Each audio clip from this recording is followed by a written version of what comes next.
आइए दोस्तों, आप सभी को तहे दिल से जय माता दी। मैं ठीक हूँ, उम्मीद करता हूँ कि आप सब भी ठीक होंगे।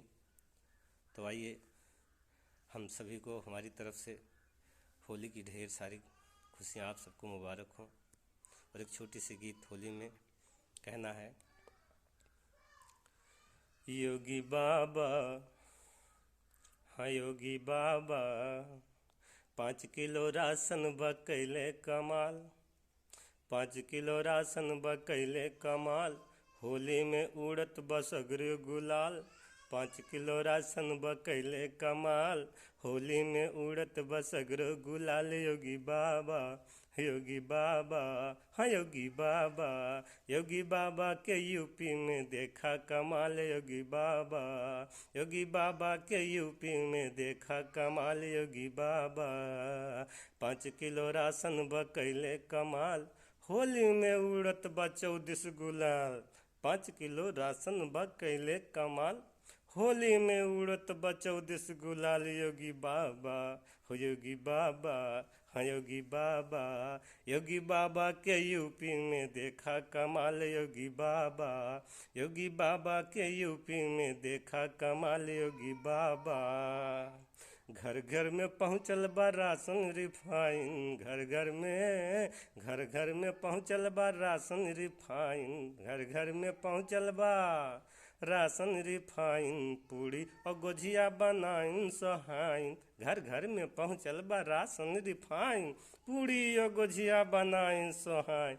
घर घर में पहुँचल बा राशन रिफाइन, पूड़ी और गोझिया बनाइन सोहाइन। अरे देखा, अरे देखा, अरे देखा जी निरहू के चमकल मकान। योगी बाबा, योगी बाबा, अरे देखा जी निरहू के चमकल मकान। योगी बाबा, योगी बाबा के यूपी में देखा कमाल। योगी बाबा, योगी बाबा के यूपी में देखा कमाल। योगी बाबा, 5 किलो राशन बकैले कमाल, 5 किलो राशन बकैले कमाल, होली में उड़त बा 14 गुलाल। योगी बाबा, योगी बाबा, योगी बाबा के यूपी में देखा कमाल। योगी बाबा, निरहू मगन भय फिरी सफर भय, निरहू मगन भय, निरहू मगन भय फिरी सफर भय, निरहू मगन भय फिरी सफर।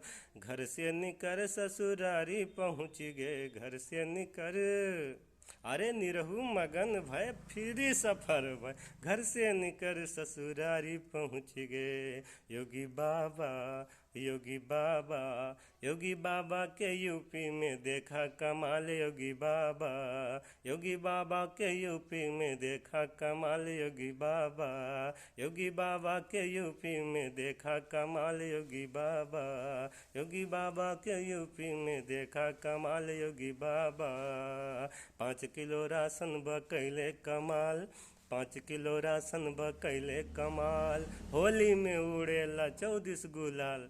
5 किलो राशन बकैले कमाल, होली में उड़ेला 14 गुलाल। योगी बाबा, योगी बाबा, योगी बाबा के यूपी में देखा कमाल। योगी बाबा, योगी बाबा के यूपी में उड़े गुलाल। योगी बाबा, योगी बाबा के यूपी में उड़े गुलाल। योगी बाबा, योगी बाबा के यूपी में उड़े गुलाल। योगी बाबा। नमस्कार दोस्तों, जय माता दी।